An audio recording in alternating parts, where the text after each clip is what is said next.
estamos en contacto con una dirigente del radicalismo de la provincia de Buenos Aires, que además es médica, con lo cual con quien podemos hablar seguramente del tema de la pandemia. Ella es Alejandra Lordén, es diputada provincial, además es vicepresidente del Comité Nacional del Radicalismo, con quien vamos a hablar un poco del tema de esta polémica también que se generó por el documento de Juntos por el Cambio y esta réplica dura del presidente.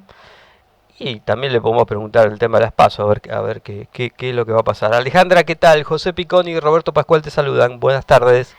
Buen día, José y Roberto, muy bien. Bueno. Me alegro. Alejandra, un poco la primera pregunta que te queríamos hacer es, hubo un documento de Juntos por el Cambio donde, además del tema de la posibilidad de cambiar el cronograma electoral, se habló de las restricciones que en su momento estaba por anunciar el gobierno nacional en función de la segunda ola de contagios. Y se generó mucha polémica porque ahí el oficialismo planteó que la oposición en realidad no quería que se establecieran ningún tipo de restricciones a la circulación o al funcionamiento de diversas actividades económicas.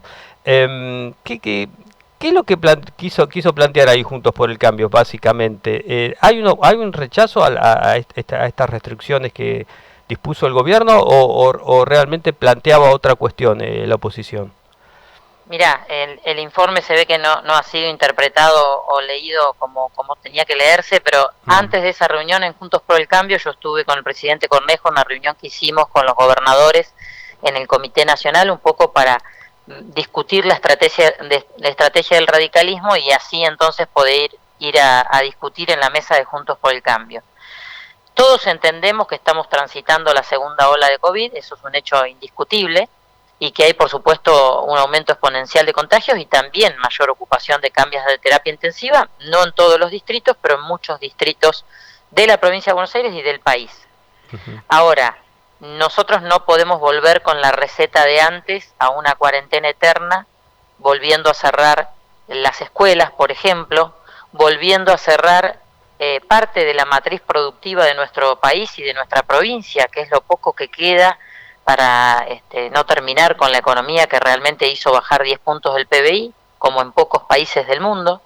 Entonces lo que decimos es, primero, asumir errores. O sea, estamos en esta situación, más allá de que la segunda ola aparezca en el mundo, porque hemos testeado poco cuando pedíamos testear y todavía lo estamos haciendo, estamos testeando mucho menos que lo que testea el resto del mundo, inclusive algunos países de Latinoamérica. Gestionar mejor las vacunas para conseguirlas y una vez conseguidas, distribuirlas o colocarlas en el brazo de cada uno de los que tienen la prioridad para colocársela. Nada de todo esto ocurrió de manera eficiente. Entonces lo primero que hay que reconocer es que también esta ola nos agarra habiendo prometido el presidente tener en diciembre 10 millones de dosis, 20 millones para febrero, y resulta que hoy tenemos escasos casi 7 millones, de los cuales hay 2 millones y medio de vacunas que todavía no sabemos en qué botiquín andan o en qué heladera están, pero todavía no están colocadas en los brazos de aquellos, sobre todo ancianos y personas que tienen enfermedades preexistentes y también el personal de salud que no está vacunado en el 100%. Por supuesto que entendemos que hay que seguirse cuidando, que no podemos hacer fiestas, que no tiene que haber eventos sociales, que hay que seguir concientizando, pero no inoculando el terror, sino generando el convencimiento, ¿no? Hoy mostraban un Twitter del presidente que de hace un tiempo atrás, del año 2012, que decía que cuando la gente o el gobierno ya no puede convencer, entonces tiene que imponer generando miedo, y que eso no debía hacerse. O sea, el mismo presidente Alberto Fernández, cuando uno lo googlea y lo busca en sus tuits anteriores, dice lo que está ocurriendo. Entonces digo, salir desde ahí a decir que somos perversos o que somos imbéciles o miserables, me parece que es justamente muy declamativo, declarativo de la muy mala gestión de la pandemia. Y eso es lo que creemos en la mayoría de la oposición, ¿no? Está. Perfecto. Alejandra, ¿cómo está la situación en la provincia de Buenos Aires hoy respecto de contagios? Sabemos que hay una enorme cantidad.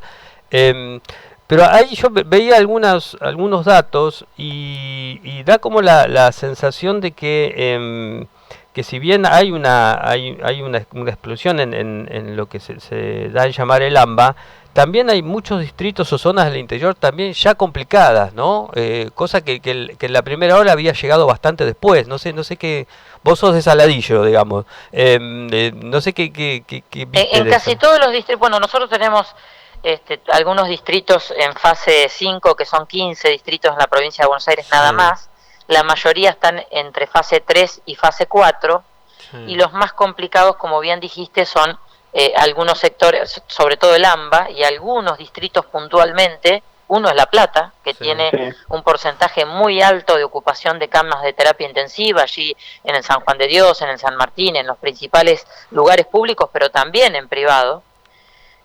La Plata es uno de los distritos que tiene una saturación que no es la del promedio del AMBA, que no llega al 70% todavía, anda en el 60 y pico, y por Ujú. supuesto que estamos con muchos casos nuevos por día y con, bueno, ya 57.000 fallecidos, de los cuales en la provincia de Buenos Aires corresponden de esos 57.000 a 28.960, ¿no? O sea, somos casi la mitad de la representación de los casos que aparecen por día, de los nuevos casos que aparecen por día, de las muertes que aparecen por día, que hoy son 290 en el día de hoy.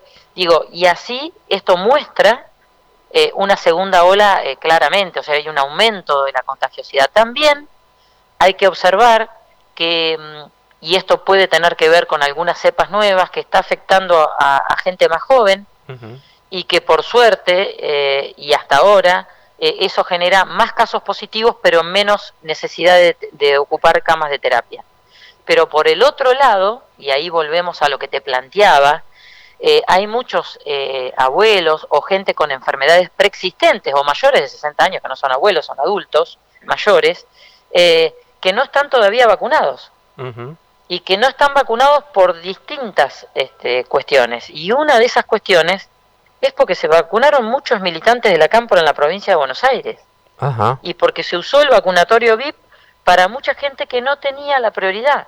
La prioridad fue muy clara cuando el Ministerio de Salud de la Nación, siempre digo yo, no lo dijimos nosotros, lo dijo el Ministerio de Salud de la Nación, primero el personal de salud, porque es el que nos tiene que cuidar, luego los mayores de 60 años, 70, 80 por supuesto, y luego aquellos que tienen enfermedades preexistentes. De hecho, ayer en la sesión yo pedía también que agreguen a las enfermedades preexistentes como hipertensión, diabetes y obesidad a aquellos que están trasplantados en lista de trasplante, porque este año tuvimos, en el 2020, mejor dicho, tuvimos más de 522 trasplantados en la provincia, y estos también son personal o son personas de riesgo.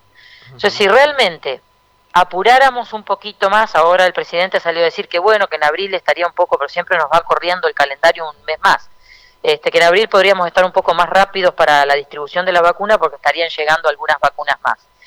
Otra de las cosas que planteamos es que en noviembre se pagó el 60%, esto es el equivalente más o menos a 54 millones de dólares, de la vacuna de AstraZeneca, Sí. que tenían que llegar escalonadas en el primer semestre del 2021, no sé por qué contaban el semestre desde marzo, y resulta que de esas dosis que tenían que llegar, que eran muchas, distribuidas en los meses de marzo a julio, no llegó ni una, Ujú. pero ni una literalmente.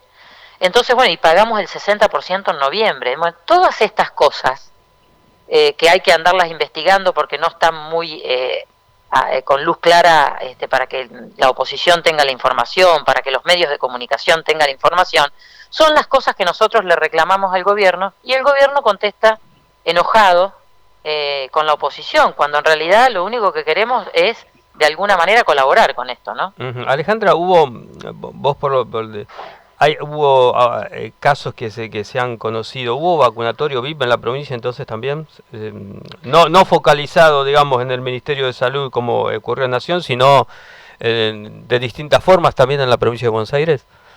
Pero no tengas ninguna duda, porque además están a las claras las fotos en las redes sociales de chicos de la Cámpora haciendo la B y vacunándose con 18 años. Ujú. Digo, yo entiendo, el gobernador dice, no, pero los chicos que están en el call center ayudan a que entonces se pueda distribuir la vacuna. por supuesto, a ver, no tiene que quedar ningún argentino sin la vacuna. Todos tenemos derecho a vacunarnos. Pero esto es una cuestión de prioridades porque tenemos escasez de vacunas en el mundo y en la Argentina particularmente. Entonces, conseguimos pocas vacunas, empezamos tarde. No sé por qué compramos nada más que la china y la rusa. Con los demás, con Pfizer no llegamos a un acuerdo, con Moderna tampoco, con Johnson y Johnson tampoco. La AstraZeneca la pagamos y no llega. Entonces, tenemos pocas vacunas. ¿Por qué no priorizamos? ¿Qué riesgo puede tener un chico de 20 años en un call center? A ver que me lo expliquen. Digo, como médica. No hay riesgo. El de que está en la oficina de PAMI dice, no, pero yo trabajo con gente. Bueno, pero entonces la cajera de supermercado también trabaja con gente.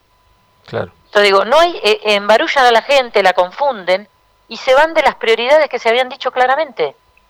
Los mayores de edad, los que tienen enfermedades, después el personal de salud, después el personal de seguridad que está en la calle, después los docentes porque están en las escuelas y después vienen todos los demás.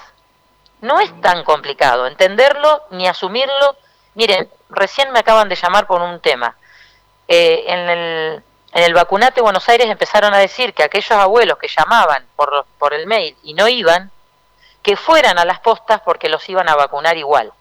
Claro, hay muchos abuelos que si no tienen alguien que les mire el mail todos los días, para cuando le van a mirar el mail pasó una semana y se le pasó la vacuna.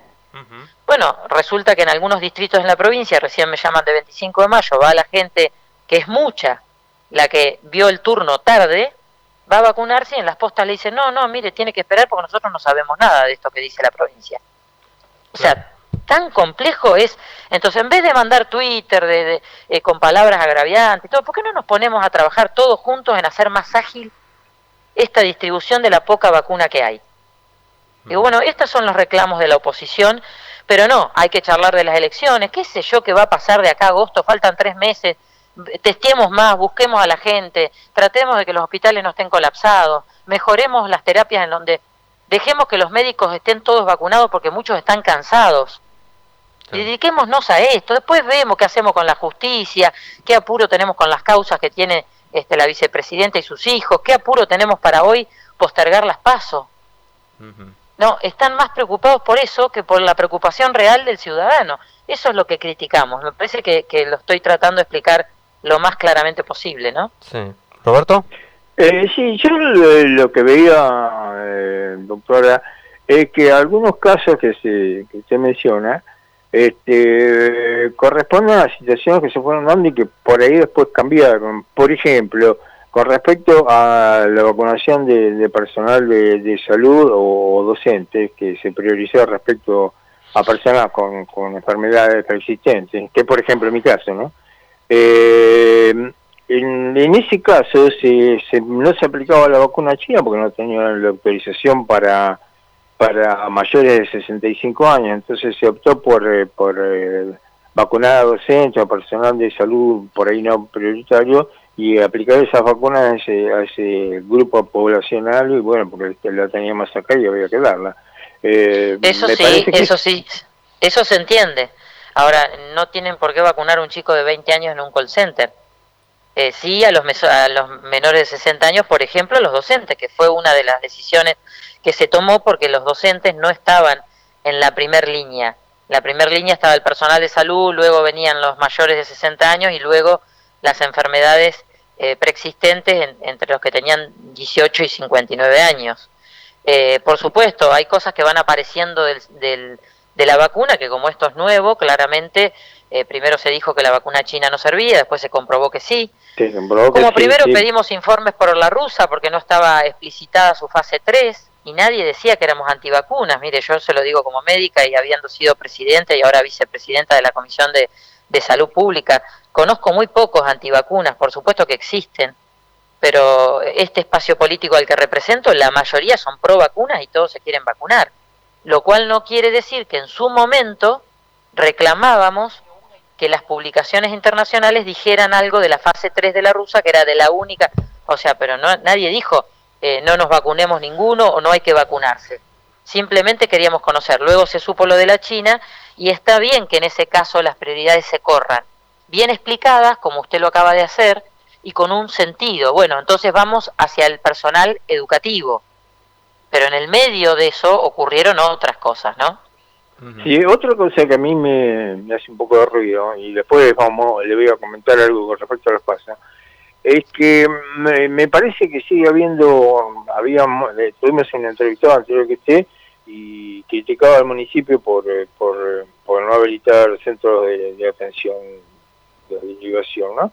Me parece que sigue habiendo una falta de un discurso único, que me parece que en eso sí debería trabajar tanto el oficialismo como la oposición, como para poder llegar a un acuerdo básico con respecto a que un aislamiento más o menos firme por pocos días puede beneficiarnos a todos, ¿no? En ese sentido se está trabajando. Y con respecto a las PASO, la jueza Solvini Cubría acaba de decir que si no están las vacunas no se puede votar. ¿Qué me dicen? No se puede ni las PASO ni las generales. Dijo, fue determinante la jueza con competencia electoral, ¿no? Sí, bueno, ¿qué quiere que le diga? Es la Argentina que uno quisiera superar, ¿no? Porque que una jueza hable enojada por su vacuna, porque no le toca la segunda. Digo, a mí tampoco me toca la segunda y ya me tocará y soy personal de salud. Y bueno, y me parece que no por eso voy a dejar de ir a sesionar, o no por eso voy a dejar de ir a ver, porque es mi obligación, porque es mi trabajo, porque para eso me eligieron. Digo, a la jueza le pagan muy bien, le dieron la vacuna y bueno, tendrá que esperar como todos los argentinos a que le den la segunda. Hay mucha gente de riesgo. ¿Quién es uno para decir yo soy más de riesgo que el resto, no? Me parece que está en una situación de privilegio. Perdón, pero no lo quiero interrumpir, pero para aclarar los datos. En principio no es que no le dieron a ella la vacuna, sino que ella se contagió de coronavirus, primero. Y segundo, lo que está diciendo es que si no hay segunda dosis no se puede votar, y eso es lo que está diciendo, no se puede votar ni... Sí, primero dijo que a ella no le daban la segunda dosis y después pidió por todo su personal. Así fue. En la primera declaración dijo, porque a mí no me dan la segunda dosis y así no se puede, qué sé yo, y después en las salidas siguientes dijo, hasta que no esté mi personal vacunado, esto... Bueno, la verdad es que me parece que es un derecho constitucional el derecho a votar. Mire, porque además vamos a analizar otra cosa. Nosotros tuvimos una interna dentro del radicalismo en la provincia de Buenos Aires donde fueron a votar más de 116.000 personas. No tuvimos un solo reporte de un caso de contagio por haber ido con barbijo, con alcohol en gel, sin hacer cola, a votar, ir y salir. Nosotros podemos hacer desde la logística, en vez de tener 10 escuelas para que voten, podemos hacer que tengamos 40 escuelas para que voten, digo, por ejemplo, en Saladillo, en La Plata o en cualquier distrito.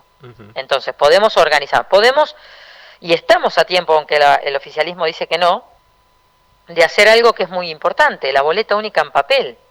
Usted va, marca con una cruz, es más transparente, se necesita menos fiscalización, es mucho más económica y garantiza el protocolo sanitario. Entonces, déjeme pensar o sospechar que en este intento de postergar las PASO, de juntarlas con las generales y hacer una cierta ley de lemas, hay una animosidad de parte del oficialismo que puede tener aliados para que la gente no concurra a las elecciones porque la cosa no viene bien. Y que en todo caso, llegado más a fin de año, la economía podría llegar a reactivar un poco y la inflación mantenerse, cosa que va a ser muy difícil con esta emisión monetaria que estamos teniendo, y entonces especular con eso. Es claro que esto no es sanitario, porque además ni sabemos lo que va a pasar en agosto. O sea, en agosto a lo mejor ya con las dosis de vacunas que dice el presidente que vamos a conseguir, más la que ya pagamos de AstraZeneca, a lo mejor estamos en una situación de muchísimos vacunados, y como pasa en Estados Unidos y Gran Bretaña, por ejemplo, hay muchísimo menos incidencia de COVID, porque la vacuna está funcionando. Alejandra, entonces digo, ¿por qué no ponemos toda la fuerza en vacunar a todo el mundo y después vemos si les cercenamos derechos constitucionales y civiles como es el derecho a votar? Alejandra, con poco riesgo. Sí, en relación al tema de las PASO te quería preguntar, hay algunos sectores de Juntos por el Cambio un poco más como proclives a aceptar, si querés, este corrimiento de un mes, pero piden garantías. ¿Qué tipo de garantías? ¿Que no se vuelva a correr ese cronograma? Claro, exactamente. O sea, yo también estoy de acuerdo que si me lo fundamentan, Chile lo ha hecho, hay otros países que lo han hecho, correr 4 semanas más, si las vacunas están llegando, para que la gente esté en una situación mejor, y ese es realmente el objetivo, perfecto, eso se hace por ley y se pone una fecha. Sí. Lo que no se quiere es que luego en agosto digan, no, vamos a hacerlas en septiembre, no, en septiembre no, vamos a hacerlas en octubre, en noviembre no. Miren, como llegó este noviembre, vamos a hacer las elecciones generales y las paso todo junto el mismo día, porque ahí realmente estamos cambiando absolutamente las reglas del juego sobre un año electoral, cosa que nunca se hace, y además porque estamos poniendo muy claro que entonces el objetivo es otro, es crear una ley de lemas donde realmente se perjudica la democracia más allá de lo que le ocurra a la oposición. Normalmente las reglas del juego no se cambian sobre la marcha, ya hay un calendario electoral que muchas provincias, inclusive algunas no tienen paso, que las van a respetar y van a tener ahora en junio elecciones, y bueno, luego habrá que ver cómo se concilia esto de garantizar que son 4 o 5 semanas más, pero no una postergación que va a ser indefinida o infinita, ¿no? Alejandra, la última, no te puedo dejar de preguntar porque bueno, anoche finalmente se confirmó el triunfo de Maxi Abad como nuevo presidente del radicalismo de la provincia de Buenos Aires, y ahora hay todo como una discusión en el radicalismo respecto del rol del partido dentro de Juntos por el Cambio y esta aspiración lógica que tienen después de esta interna muy concurrida que hubo, sobre un mayor preponderancia en las tomas de decisiones y dentro del acuerdo opositor. Digamos, ¿cómo lo ves al radicalismo bonaerense en ese esquema, en esa discusión que se viene con los socios de Juntos por el Cambio? Bueno, más allá del resultado de la interna, que nosotros lo teníamos claro desde el 21 de marzo, pero quedó ayer claro con el escrutinio definitivo y con lo que dictaminó la Junta Electoral, más allá de eso, los dos sectores que participábamos en esta interna, los dos hablábamos de que, bueno, luego de haber perdido la provincia de Buenos Aires y la Nación en Cambiemos, y de haber constituido Juntos por el Cambio, en un radicalismo que venía muy debilitado de antes del 2015, pero que sentó bases y tuvo sus dirigentes mucho más visibles, con un trabajo, bueno, yo soy producto del trabajo también del radicalismo bonaerense, que hacía años no tenía la vicepresidencia del partido a nivel nacional. Entonces, me parece que hoy el radicalismo bonaerense, y junto con quienes nos acompañan, estoy hablando de este lado de la interna, como es el caso de Gastón Manes, de María Luisa Storani como delegada del Comité Nacional, y por supuesto del mismo Maxi Abad, yo creo que vamos a tener una horizontalidad dentro de Juntos por el Cambio que por qué no aspirar a protagonizarla, a liderarla y a encabezar esa coalición. Ese es el trabajo que nos debemos, esa es la promesa que le hicimos a todos los radicales de la provincia de Buenos Aires. Por supuesto, depende también de las figuras que nos acompañan, que quieran mostrar un radicalismo muy activo y muy fuerte en la provincia de Buenos Aires, como lo es en todo el país. Fíjense que hoy no es difícil ver, poner un canal de televisión y ver a Mario Negri, o ver al mismo presidente del partido, Alfredo Cornejo, o ver a los gobernadores Morales, o Valdés, o Suárez. Entonces los presidentes del interbloque, Naidenov, con su rol también como senador, pero también como legislador de Formosa, con todo lo que aconteció en Formosa. Bueno, me parece que hay un radicalismo mucho más protagonista desde ya, y que eso le va a dar volumen a este comité provincia que va a empezar a trabajar muy fuertemente con la conducción de Maxi Abad. La última, ahora sí. ¿Y Facundo Manes qué rol puede llegar a ocupar en lo que viene del radicalismo de la provincia? Bueno, Facundo Manes es un actor muy importante que yo creo que está dispuesto a dar la pelea por el sueño que tiene, más que nada por la Argentina, y esto verá cuáles son sus etapas y cuáles son los roles que asumirá, pero está absolutamente involucrado, como lo hizo con la interna, acompañando adelante Buenos Aires, y de ahora en más, donde hay reuniones casi semanales, te diría, con él, con Gastón, un poco hablando de la Argentina que queremos, que soñamos, que viene, y cuál va a ser su rol. No te podría definir hoy si va a ser candidato este año o no, eso habrá que preguntárselo a él en su momento, falta mucho, pero de cualquier manera sabemos que es un activo que la provincia y la Argentina tiene para de parte del radicalismo, pero por supuesto de cara a toda la sociedad. Alejandra, te agradecemos muchísimo el contacto, y bueno, te vamos a andar molestando seguramente más adelante. No es ninguna molestia, muchísimas gracias. Chao, buenas tardes.